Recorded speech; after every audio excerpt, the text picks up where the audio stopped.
হাত বাড়াইলাম, মেহেরবানি করে আল্লাহ তুমি কবুল আর মঞ্জুর করে নাও। আমিন। আয় আল্লাহ, অল্প সময় তোমার কালামে পাক আয়াতে কারিমা তোমার হাবিবের শুনে আল্লাহ দরুদ শরীফ মওলুদ শরীফ পড়ে আল্লাহ জিন্দিগির সব গুনাহ নিয়ে তোমার কাছে আসামির মতো হাত বাড়াইলাম। আল্লাহুম্মা আমাদের সকলের জীবনের গুনাহগুলি মাফ করে দাও।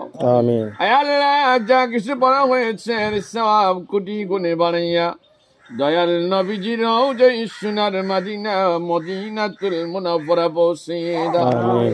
তামাম পৃথিবীর জমিন থেকে আল্লাহ যত মুসলমান নরনারী বিদায় নিয়ে অন্ধকার কবরে এতিমের মতো পড়ে আছে রে আল্লাহ, আল্লাহুম্মা তাদের প্রত্যেকের কবরে মিলাদের সওয়াব পৌঁছিয়ে দাও। আমিন। রব্বুল আলামিন, আমরা ইদার এখানে হাত বাড়াইলাম আল্লাহ, আমাদের আব্বা আম্মা দাদা দাদি নানা নানি শ্বশুর শাশুড়ি